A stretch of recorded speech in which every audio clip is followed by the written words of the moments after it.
uso de la palabra por el Grupo Parlamentario de Acción Nacional, la senadora Alejandra Reynoso, por favor. Adelante, senadora. Muchas gracias. Muy buenas tardes, subsecretario López-Gatell. Buenas tardes, coordinadores y coordinadoras de los grupos parlamentarios, especialmente a mi coordinador Mauricio Curi. Saludo al presidente de la Junta de Coordinación Política, a la presidenta de la mesa directiva. Y, señor subsecretario, si bien ya se han dicho y se ha hablado mucho de los temas, y escuché con atención las 2 horas aproximadamente que usted nos compartió la misma información de las reuniones de las 7, yo quiero hacer mención de algunos puntos. El presidente ha tenido una serie de comentarios desafortunados, como que el coronavirus no es grave, sigan abrazándose, los detentes, sigan saliendo a pasear, que no pasaba nada con este virus, etcétera. De hecho, lo llegó a poner a usted en tela de juicio con un pésimo comentario carente de información en la que lo obligó a contestar usted un más o menos. Todo esto cuando ya era una emergencia seria. La pregunta es muy puntual. ¿Se arrepiente de no haber señalado los errores del presidente, diciendo lo que era realmente correcto y que pudo haber salvado muchas vidas? ¿Sí o no? El 8 de abril, como bien lo mencionaron ya hace un momento, usted estimó 8.3 veces más casos reales que los reportados a partir del muestreo del modelo Centinela. El 23 de abril dijo que quizás 6,000 o 7,000 u 8,000 personas podrían perder la vida.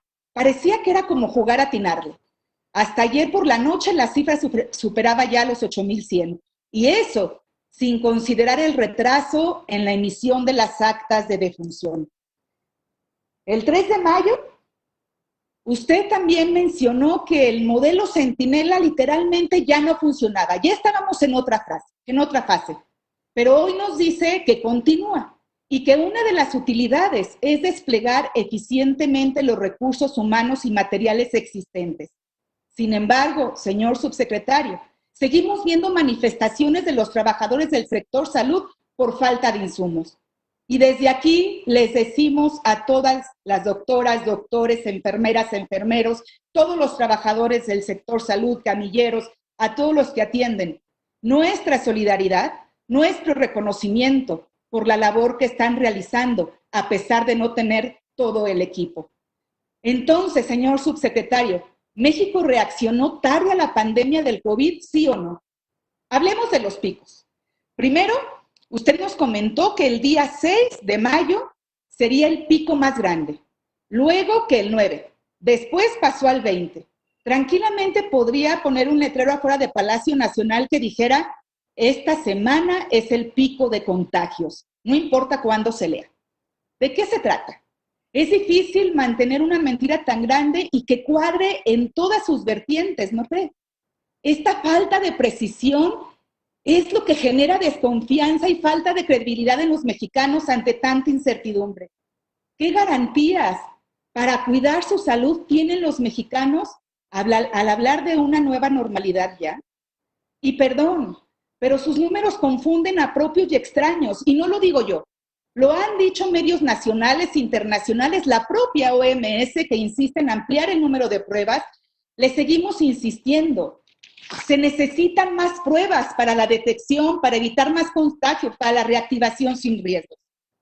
Pregunta, ¿en verdad no le da vergüenza que seamos el país que menos pruebas aplica? No llegamos ni a una prueba por cada 1,000 habitantes. ¿Dónde nos deja esta controversial decisión ante los ojos del mundo? Al día de hoy, parece que es una decepción y una real preocupación para el mundo. ¿Cómo reconciliará esta falta de pruebas con la obligación de rendir cuentas de manera transparente sobre la magnitud real de la crisis? Hablando de confusiones, le voy a poner este ejemplo y usted mismo, o incluso todos los que en estos momentos están siguiendo la transmisión, mis compañeras y compañeros senadores, pueden constatar en estos instantes. ¿A quién pretenden engañar en la página que usted mismo se refirió coronavirus.gov.mx. Y yo les invito a que puedan revisar los datos abiertos y la estadística que aquí mismo el subsecretario nos mostró. Y es muy sencillo. La manipulación de las cifras hace que las estrategias sean malas. Les pongo un ejemplo. Y aquí está, y espero que lo puedan ver a través de mi teléfono.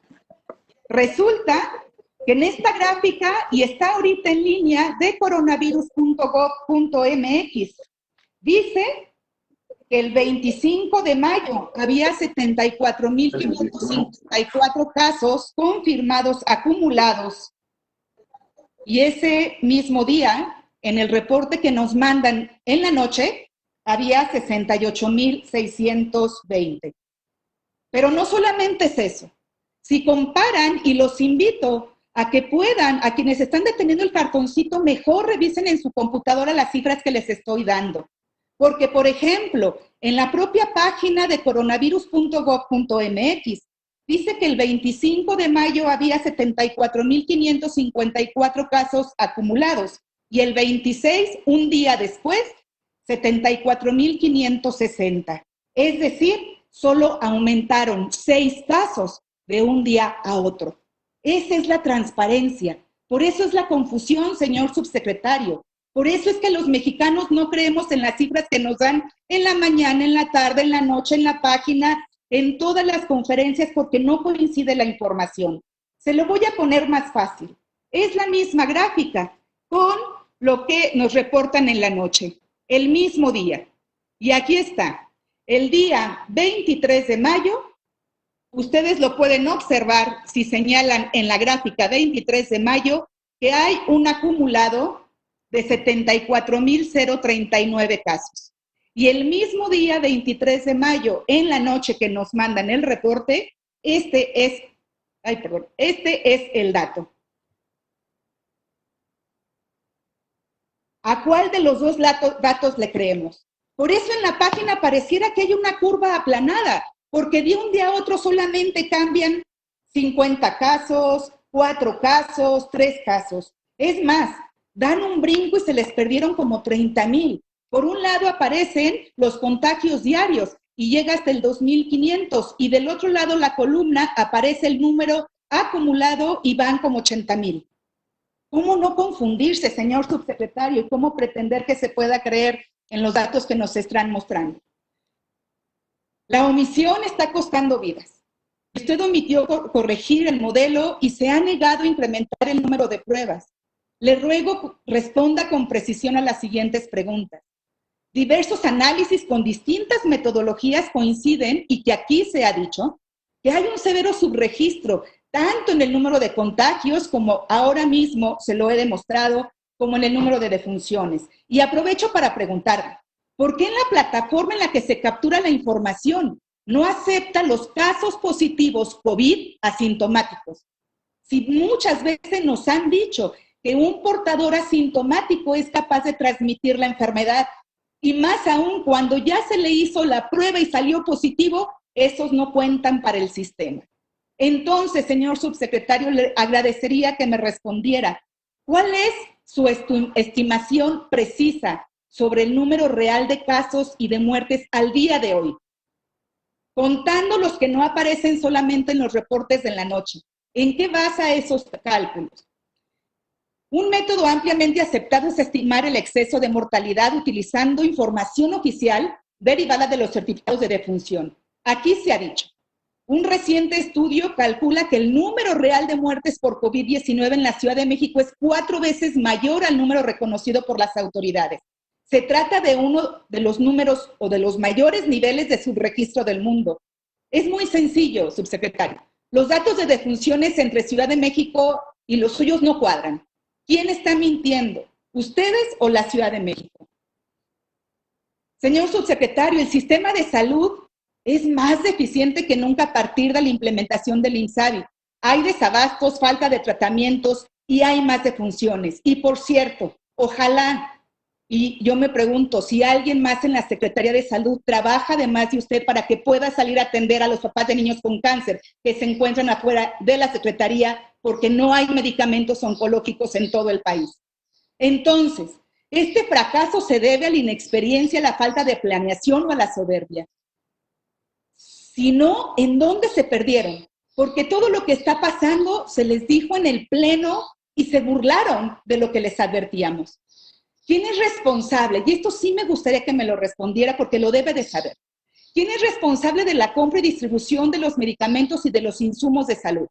¿La Oficialía Mayor de Hacienda, como lo marca la Ley Orgánica de la Administración Pública Federal? ¿O es el INSABI? ¿O es el IMSS? ¿O a quien se le ocurre en el momento? Porque así ha sucedido. ¿Quién es el responsable realmente de las compras? Respóndame y respóndale a México. Hoy los niños con cáncer están muriendo por falta de medicamentos. ¿De quién es la culpa, señor subsecretario? ¿Quién es responsable de los hospitales, que los hospitales no tengan medicinas? ¿Quién no está comprando los medicamentos? Además de la pandemia, las enfermedades continúan. Y usted es subsecretario de Prevención y Promoción a la Salud. Vacunas no hay. Y no hay no solamente ahorita. Algunas no hay desde el mes de diciembre, enero, febrero. Y que vaya que han pasado semanas de vacunación. Ya todas las vacunas se acabaron. Señor subsecretario, los casos de neumonía típica han incrementado de manera preocupante. ¿Usted se compromete a hacerle llegar a este Senado un reporte detallado de las defunciones por COVID-19 y las defunciones por neumonía típica? Por último, señor subsecretario, se han dicho mentiras. Parecería que no han entendido la importancia que se tiene en cada uno de los cargos en este día. De las decisiones de usted dependen millones de vidas en México. Y por complacer a una persona, está traicionando la salud de todo el país. Lo invito a que reflexione y asuma una responsabilidad con honestidad la importante carga que está llevando. Le pedimos que deje de una vez por todas de improvisaciones, de cambiar cifras, números, reacciones. Aquí no hay que improvisar, sigamos los ejemplos, que además lo han dicho muchos de mis compañeros y compañeros que me antecedieron. Sigamos ejemplos de otros países en donde se ha logrado controlar, donde sí han logrado domar la pandemia y no como ha sucedido en nuestros países. Sigamos las recomendaciones. Las mentiras ya costaron muchas vidas, ¿no lo cree? Queremos pruebas, señor subsecretario. Muchas gracias por su respuesta. Gracias, senadora. El coordinador del Grupo Parlamentario de Morena, el senador Ricardo Monreal Ávila, le agradecemos su participación y ahora para dar respuesta tiene el uso de la palabra el subsecretario Hugo López-Gatell. Adelante, subsecretario, si es tan amable. Muchas gracias. Trataré de abordar los temas que son de interés común, haciendo referencia en lo posible a todas las senadoras y senadores que hayan mencionado un tema en particular o una inquietud de la misma posición. Me permito transitar a responder a la senadora Alejandra Reynoso. Senadora, muchas gracias. Me parecen también en todos los casos relevantes las preguntas, útiles, porque nos ilustran dónde están algunos de los retos importantes. Usted posiblemente, no lo asumo, lo tomo nomás como una posibilidad, tiene poca familiaridad con el Sistema Nacional de Salud, quizás seguramente con la salud en general, dado que su campo de experiencia profesional está en las ciencias de la comunicación y las relaciones exteriores, según tengo entendido. ¿Por qué lo digo? Porque esto quizá no está usted para saberlo, pero lo menciono por ser de interés común. Existen en la fisiología humana una serie de funciones que les llamamos las funciones mentales superiores. Estas funciones mentales superiores incluyen, entre otras, no de manera de todas, funciones ejecutivas, el razonamiento, el pensamiento, la conciencia, las emociones, el lenguaje, la memoria y el aprendizaje, y también la atención. Y la atención generalmente aparece al inicio de la lista, no solamente porque empieza con A y por lo tanto se sigue un orden alfabético, sino porque del funcionamiento de la atención derivan a veces la efectividad del desarrollo o la ejecución de las otras funciones.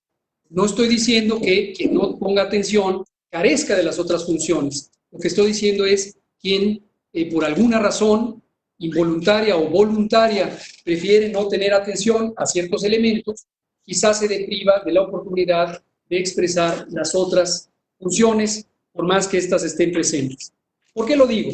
Porque veo un reto, y aquí sí, usted es la experta, no yo, un reto de comunicación cuando nos enfrentamos a una población con distintas perspectivas, lo cual es entendible y además digno de celebración, pero también cuando nos enfrentamos a la necesidad de comunicar un mensaje que anticipadamente pareciera estar algunos segmentos de la población en poco deseo de escucharlo.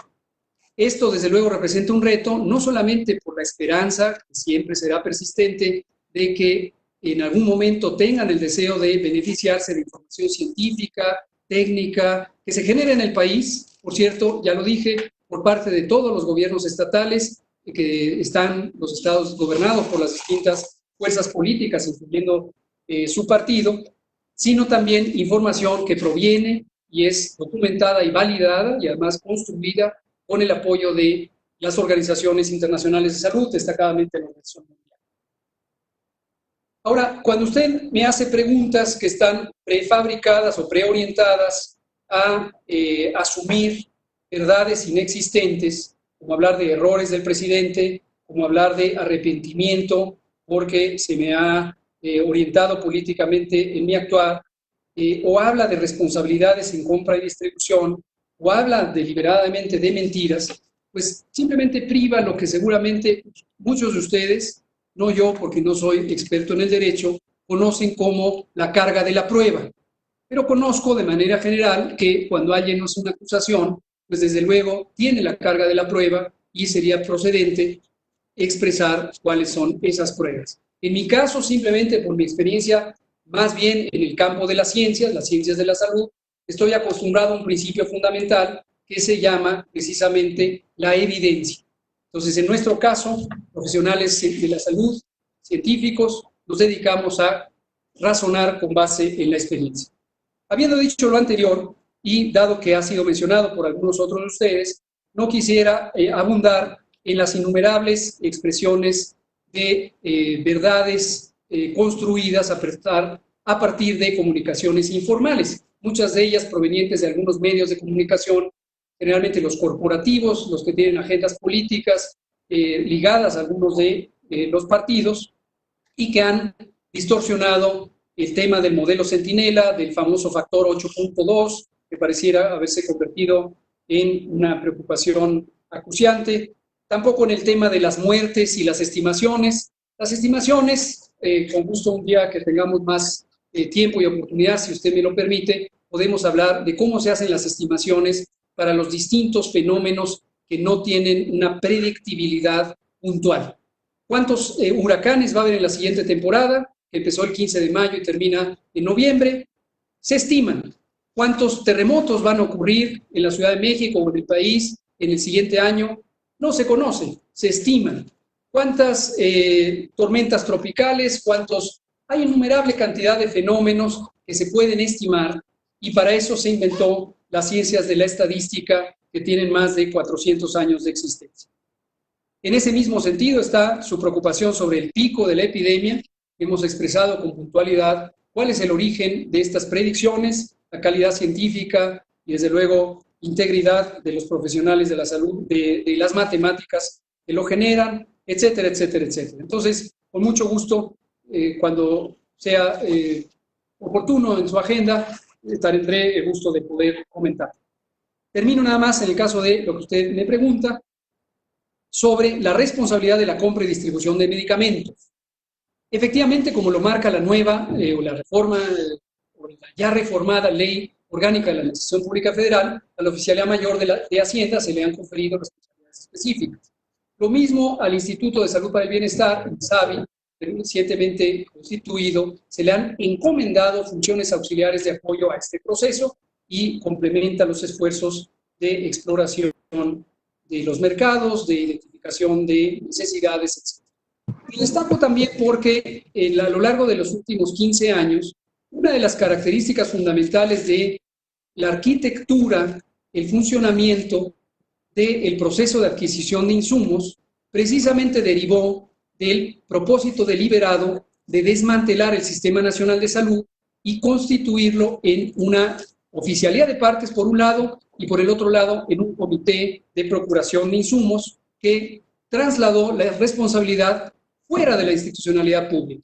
Como usted posiblemente conoce, en los últimos 2 sexenios proliferaron algunas compañías llamadas de distribución y logística, que en realidad eran gestorías, representaciones legales, agencias de mercadotecnia, entre otras funciones, que se constituyeron de facto en un oligopolio y que muchas de ellas están ligadas, como ya se señalaba, a exfuncionarios de la salud en las distintas instituciones y que resultaron en una intermediación entre el sector público y el sector privado que desfavoreció la competitividad y, desde luego, la transparencia en las adquisiciones públicas del sector salud. Ese esquema, eso sí le puedo decir con seguridad, ha sido desmantelado, pero todavía vemos los ecos de los intereses creados que operan en contra de las posibilidades de conseguir medicamentos y otros insumos en una forma expedita. Con los medicamentos contra el cáncer, especialmente para niños, como usted señaló, niños y niñas, una de las preocupaciones ha sido la presencia de estos oligopolios, en particular de una compañía que, por cierto, tiene su lugar de residencia fiscal en el Estado Libre y Soberano de Jalisco, que mencionaba repetidamente el senador Dante Delgado, y que ha sido una compañía que deliberadamente ha ocultado sus existencias al sector público, sabiendo que es un monopolio de facto y que ha interferido con la posibilidad de procurar los insumos contra el cáncer en otros lugares. Una buena noticia, seguramente de interés para estas personas que hoy nos acompañan, según me relata usted, aquí fuera del recinto de la Secretaría de Salud. Interesante coincidencia que hoy se hubieran presentado aquí. Estas personas deben saber que ya tenemos un embarque que compramos en Argentina de los distintos medicamentos para el cáncer y que estarán muy pronto, en materia de 4 días, a disposición para uso en los distintos centros de atención. Paso con la senadora Nubia Mayorga. Senadora, muchas gracias también por sus observaciones.